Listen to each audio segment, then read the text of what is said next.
What is going on, everyone? Tim from Tier Fun Orbital. It has been a speeder bike lightsaber heavy kind of week for me, right? Last but not least in my series of speeder installs is the Speeder. The maker of this hilt is calling it the Speeder. Okay, it's the Speeder. This was done by Brian over at Mid Century Sabers. I actually saw Brian post this in the Sons of Corellia group. I saw him post it on social media, and I thought to myself, that is a super unique hilt. It looks like a speeder. It's got some very, very interesting design aspects to it in the cover tech wheel, especially. This is a very cool flip down and flip up cover tech holder. But yeah, just a really, really interesting hilt. This was made with mainly custom saber shop parts, I believe, that Brian had powder coated and painted. And yeah, it was just a really, really cool hilt to work with, right? First time working with Brian, so it was a pleasure doing this. We are going to come into Fusion really quickly and talk about the chassis. Very simple static chassis, okay, with some accents on it. I also was able to wire up a red LED in this control box. That was a request that Brian had, so we did that for him. And that is it, right? So we are going to come into Fusion. Like I said, I've got to slow down. I'm always talking too quickly, right? I think it's like I'm just nervous. Let me slow down. Let me get my coffee here. Anyhow, let's come into Fusion and take a look at this chassis. All right, here we are. In Fusion, here is the chassis that I designed for this hilt. Static chassis, lives in the upper part of the hilt. So I have greebly work on both sides of the chassis. I also have some rectangular LEDs for extra accent. At the bottom, we've got a 28mm speaker. Just underneath the board is where your kill switch lives. This is a Proffie build, so the Proffie board will slide up underneath this lip and then pull forward into these forks to help secure it into place. Yeah, but just simple greebly work on each side from my greebly library.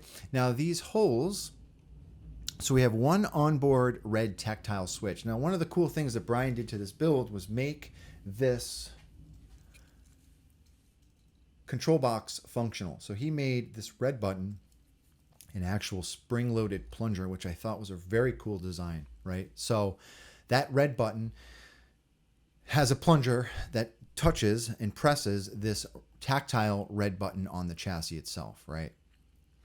I have a hole here to allow for wire management for that red LED, all right? So it's nice and big so I can fish my wires down through the body of the chassis to the board. And then around the side here is a hole for the momentary switch wires for on the other switch on the outside of the hilt. And then all the way up top, we have a lit PCB emitter. This is from KR Sabers. Now, there was no set screw in this grip to secure the chassis. So I popped and tapped a hole for a very short 1mm set screw, but I also epoxied or E6000 this chassis in place. So there's a set screw, but it has a small bead of E6000 just to help secure it a little bit more, right? So where I put the set screw, there's not a lot of threads. The thread wall is very thin, so there's not a lot of threads biting down on it. So I just didn't want to rely on that one small set screw alone to hold the chassis in place. So there's a little bit of E6000 in here, right? But that is it. Let's come up top and get a closer look at this guy. All right, so here it is, the Speeder from Brian over at Mid Century Sabers. Very, very unique speeder bike hilt, right? I'm not quite sure where these parts are from. I mean, I know the main body of the hilt is from the custom saber shop. I'm assuming that Brian either cut these shroud parts himself or had them stamped almost. They look pretty perfect to me. But yeah, really, really awesome accents on this. I have no idea where this is from. This is like a weird flip top piece of... I have no idea where this is from. None. It has a serial number on it. Brian, if you could put in the comments what this is, that'd be really cool. Because I like seeing unique, real world parts put on a hilt. But anyhow, this is for the cover tech wheel, right?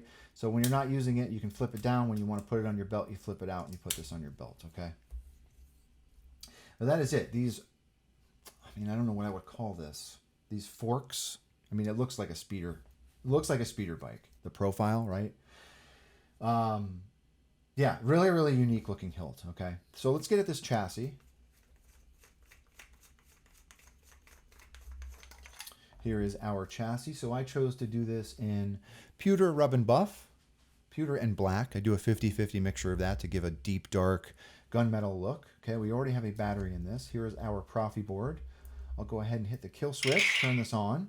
So there are those two rectangular LEDs, and then around front, we have our red LED. Now the red LED is a 5mm LED, and it was far too big for the hole that was in this control box. So I just designed a very, very simple LED sleeve to put in that to help secure it into place. All right. This is its own blade in the config. The red rectangular LED is its own blade in the config, and the blue one is its own blade. So there are 4 blades in total, main, and then all of your accents. Okay. I have set this up to have the red button as your main. All right.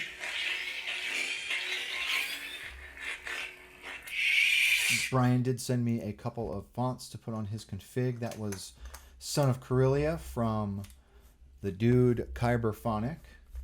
So we've got our battery in. Let me just talk. I know, like, you know, I sometimes make the incorrect assumption that people know how a battery should go in a battery tray, but I just have to give my disclaimer, okay? Spring side is your negative. This will take a button top protected 18650 battery.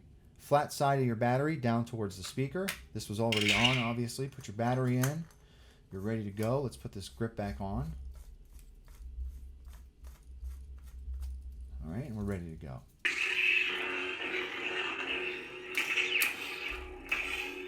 Okay. All right, let's come down to the bottom. All right.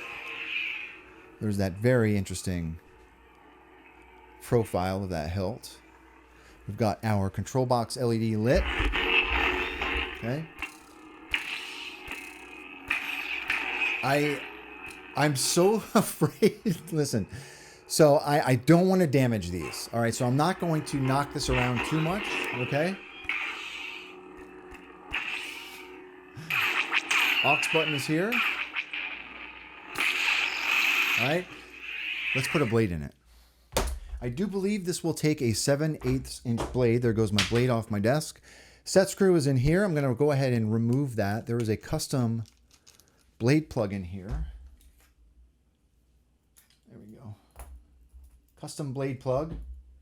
I'm not quite sure where this came from, but this is a really cool looking blade plug. It's got roller bearing on the inside of it. Very neat. Yeah, this is a 1-inch blade. 1-inch blade. I was way off. 1-inch blade, so I'll go ahead and slide my blade through these forks here. Tighten my set screw. We are good to go. Oops.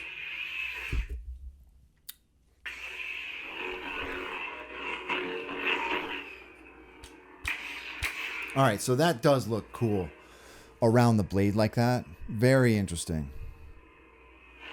Okay. So I think I also set this up with dual phase to you, Brian, on the config. Ready? So there we go. That's Son of Corellia, dual phase. Okay. And we've got a couple more on here. I think there was another font that you requested.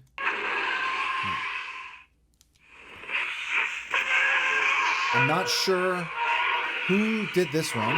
It's a TIE Fighter font. Okay. Let's do one more. The NASA team is ready for one. This is my font. Okay. All right. Let's do one more. Okay.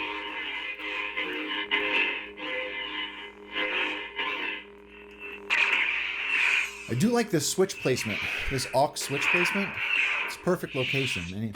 So anyhow, that is the speeder. A custom speeder hilt from Brian over at Mid Century Sabers, right? So this one was a lot of fun to do.